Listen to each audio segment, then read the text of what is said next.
नमस्कार मित्रांनो, आषाढी एकादशीच्या निमित्ताने आज आपण श्री विठ्ठल यांची कथा बघणार आहोत.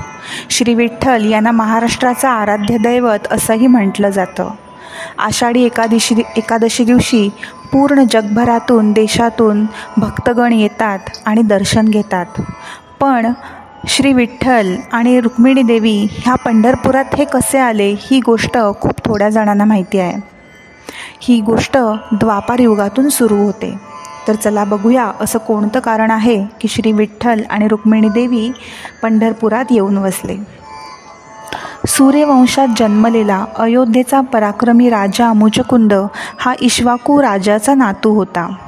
राज्य करत असताना त्याने न्यायाने व धर्माने प्रजेला सुखी ठेवले. त्याच काळात एक अत्यंत क्रूर आणि अजिंक्य राक्षस तारकासूर ब्रह्मदेवाच्या वरामुळे देवांना त्रास देऊ लागला. कित्येक वर्ष युद्ध करूनही देव त्याच्यावर मात करू शकत नव्हते. त्यानंतर नारद मुनींच्या सल्ल्यानुसार देवराज इंद्राने मुचकुंदास बोलावले. रणविद्येत निष्णात असलेला मुचकुंद देवांसोबत युद्धात उतरला. लढाई खूप वेळ चालली. या दीर्घकाळ चाललेल्या घनघोर लढाईनंतर तारकासुराचा वध करण्यात आला. युद्ध संपल्यावर इंद्राने त्याला वर मागण्यास सांगितले. मुचकुंदाने मोक्षप्राप्तीचा वर मागितला. पण इंद्र म्हणाला, मोक्ष देण्याची शक्ती आमच्यात नाही, पण द्वापार युगात तुझी भेट श्रीकृष्णाशी होईल. तेच तुला मोक्ष देतील. तोपर्यंत तू सुखाने राज्य कर. पण मुचकुंद आता पार थकलेला होता. त्याला परत राज्य करण्याची काही इच्छा नव्हती. म्हणून त्याने अशी मागणी केली की मला श्रीकृष्ण भेटेपर्यंत गाढ झोप येऊ दे आणि जो कोणी मला त्रास देऊन मला जागं करेल त्या क्षणी त्याचा नाश होऊ दे. इंद्राने ही मागणी मान्य केली आणि मुचकुंद झोपण्यासाठी एका अंधाऱ्या गुहेत गेला आणि गाढ झोपी गेला. दुसरीकडे यदुवंशात श्रीकृष्णांचा जन्म झाला होता. कंसाचा वध केल्यानंतर मगधाचा राजा जरासंध श्रीकृष्णावर चिडले आणि 17 वेळा त्यांनी मथुरेवर आक्रमण केलं. पण प्रत्येक वेळेला त्याचा पराभव झाला. 18व्या वेळेला जरासंधाने अत्यंत बलवान व वरप्राप्त कालयवन राजाची मदत घेतली. कालयवन आपल्या विशाल सैन्यासह मथुरेकडे निघाला. श्रीकृष्णांनी तेव्हा विश्वकर्म्याच्या मदतीने एका रात्रीत समुद्रकाठची भव्य द्वारका नगरी वसवली. त्याच रात्री मथुरेतील सगळी लोक, पशुपक्षी, वस्तू सगळं काही द्वारकेला नेण्यात आलं. सकाळी श्रीकृष्ण एकटेच मथुरेत राहिले. कालयवनाने श्रीकृष्णाला बघताच त्यांचा पाठलाग सुरू केला. श्यामवर्ण, 4 हात, शंख, चक्र, गदा, कमळ, पितांबर हे सगळे संकेत जरासंधाने सांगून ठेवले होते. सगळ्या खुणा त्याने सांगून ठेवलेल्या होत्या. त्यामुळे कालयवनाला श्रीकृष्णांची ओळख पटली. श्रीकृष्णांकडे कोणतंही शस्त्र नव्हतं, म्हणून कालयवनही शस्त्राशिवाय त्याचा पाठलाग करू लागला. श्रीकृष्ण पळत पळत एका अंधाऱ्या गुहेत गेले. तेथे झोपलेला मुचकुंद होता. श्रीकृष्णांनी एक युक्ती योजली. त्याने आपलं पितांबर त्याच्यावरती पांघरलं आणि स्वतः अंधारात लपून बसले. कालयवनाने असे समजले की हाच श्रीकृष्ण आहे आणि गाढ झोपी गेलेला आहे. तेव्हा कालयवन म्हणाला, काय रे कृष्णा, आता इथे झोपायचं सोंग घेत आहेस काय? असं म्हणून त्याने त्या झोपलेल्या व्यक्तीस जोरदार लाथ मारली.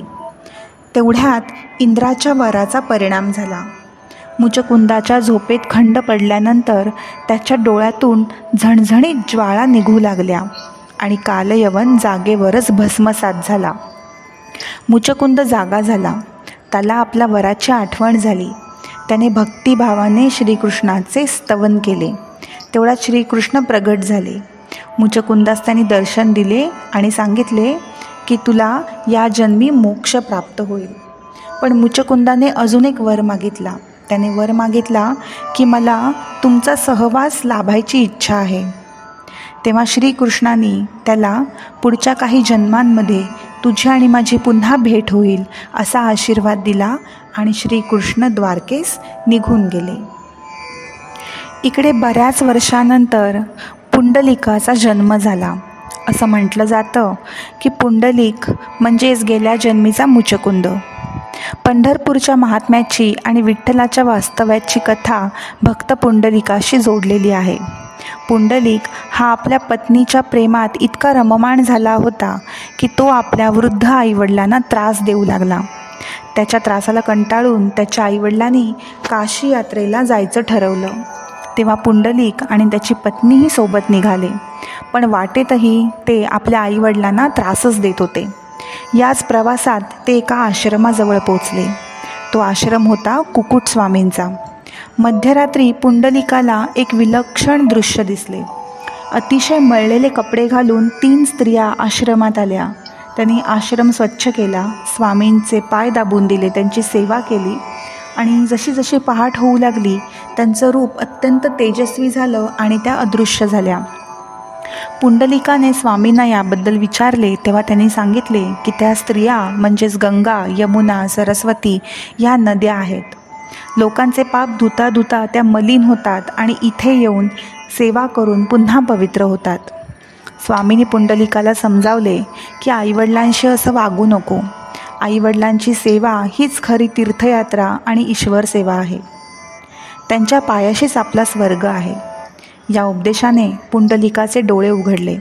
आपली चूक त्याला समजली आणि आपलं उरलेलं सगळं आयुष्य आईवडिलांच्या सेवेत वाहून घेण्याचं त्याने ठरवलं. तो त्यांना घेऊन पंढरपूर इथे आला.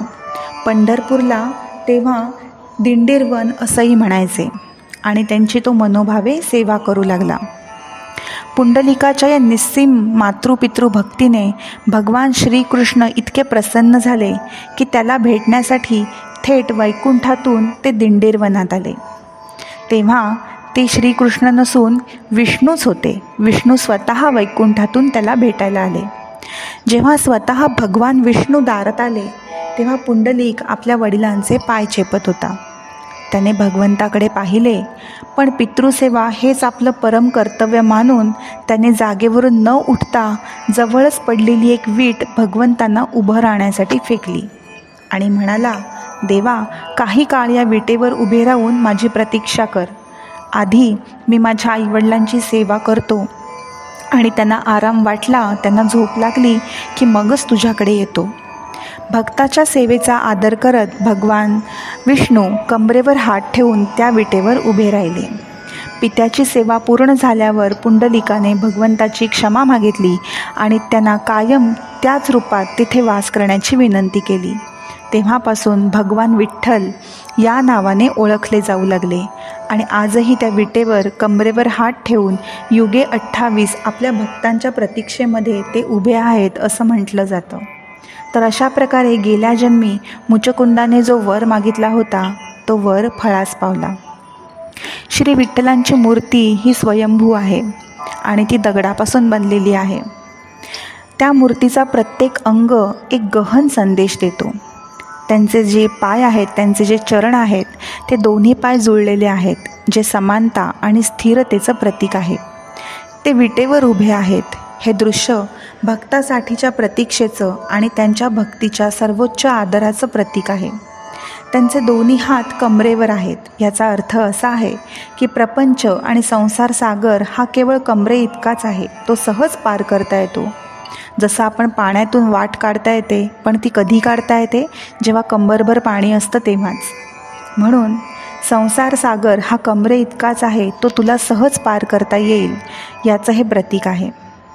गळ्यात तुळशीमाळ आणि कौस्तुभमणी हे वैष्णव परंपरेचं प्रतीक आहे. विठ्ठलांना पांडुरंग असेही म्हणतात. जरी मूर्ती काळ्या रंगाची असली तरी पांडुरंग या नावाचा अर्थ शुभ्र प्रकाश किंवा चैतन्य असा होतो. त्यामुळेच विष्णू, शिव, विठ्ठल हे एकच मानले जातात. श्री विठ्ठलांमुळे या भूमीला पंढरी हे नाव मिळाले. येथे वाहणारी भीमा नदी पंढरपुराजवळ चंद्राच्या कोरीप्रमाणे वळण घेते आणि वरून बघितल्यावर जणू काही चंद्राची कोरच आहे असा भास होतो.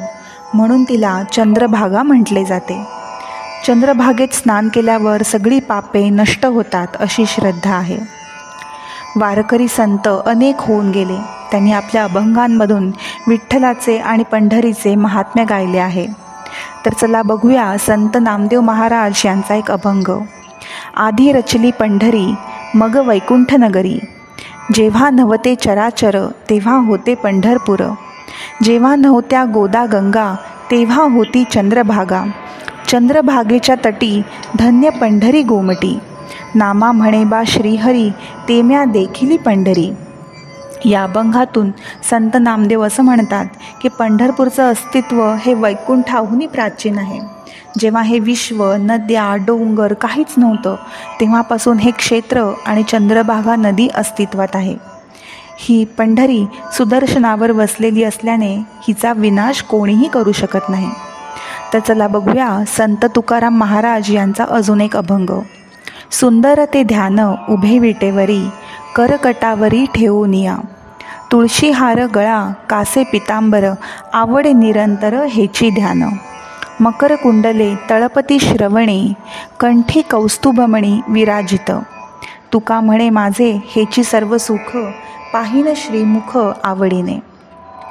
संत तुकाराम महाराज विठ्ठलाच्या सुंदर विटेवर उभ्या असलेल्या कमरेवर हात ठेवलेल्या रूपाचं वर्णन करतात. हेच रूप त्यांना सतत प्रिय आहे आणि ह्याच रूपाचं दर्शन सारखं घेणं हेच त्यांच्यासाठी उच्च कोटीचं सुख आहे असं म्हणतात. थोडक्यात काय तर पंढरपूरची ही गोष्ट ही आईवडिलांच्या भक्तीच्या, भक्तांच्या निष्ठेच्या आणि भगवंतांच्या करुणेचा एक अद्भुत संगम आहे. विठ्ठल हे केवळ एक दैवत नसून ते महाराष्ट्राच्या सामाजिक आणि सांस्कृतिक जीवनाचा एक केंद्रबिंदू आहे आणि आपल्या महाराष्ट्राचे आराध्य दैवत आहेत. अशा ह्या श्री विठ्ठलांना नमन करून ही गोष्ट आणि हा भाग इथेच संपवूया. तुम्हाला सगळ्यांना आषाढी एकादशीच्या खूप खूप शुभेच्छा. रामकृष्ण हरी.